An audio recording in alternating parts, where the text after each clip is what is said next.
ఈరోజు మనం గోంగూర రొయ్యలు తయారీ విధానాన్ని చూసుకుందాం.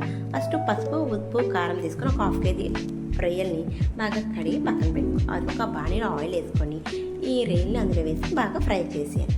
అవి వాటర్ దిగే వరకు ఫ్రై చేసి పక్కన తీసి పెట్టుకొని అదే బాణీలో ఆయిల్ వేసుకొని గోంగూరను కూడా వేసుకొని బాగా ఫ్రై చేసుకోండి. అది కూడా దగ్గర పడాక బాగా స్మాష్ చేసుకొని పక్కన పెట్టుకోండి.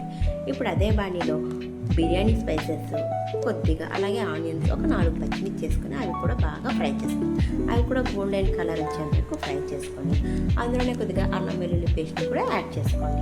ఈ 3 బాగా ఫ్రై అయ్యేంత వరకు చూసుకోండి.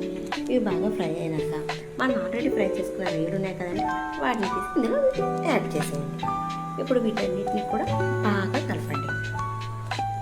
ఆ స్పైసెస్ అన్నీ వీటికి పట్టే విధంగా ఇవన్నీ బాగా పట్టేసినాక కాసేపు ఉంచి తర్వాత మనం గోంగూరని మెత్తగా చేసుకున్నాం కదా, మేమైతే మిక్సీ పట్టేసామండి.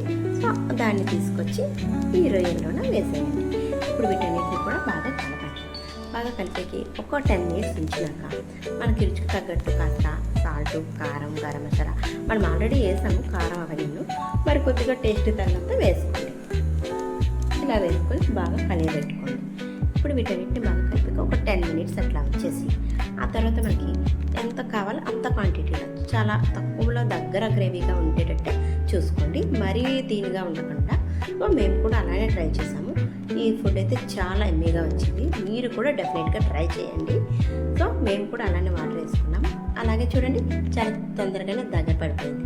అండ్ మనం కొత్తిమీర అండ్ కస్తూరి మేతితో గార్నిష్ చేయండి. కస్తూరి మేతి వేయడం వల్ల మన కొద్దిగా ఫ్లేవర్ చాలా బాగుంటుంది. ఇవన్నీ వేసాక సూపర్ అంటే సూపర్గా వచ్చింది. మీరు కూడా డెఫినెట్గా ఇంట్లో ట్రై చేయండి. Please watch this channel, subscribe మీ, కంపల్సరీగా సబ్స్క్రైబ్ చేసుకోండి.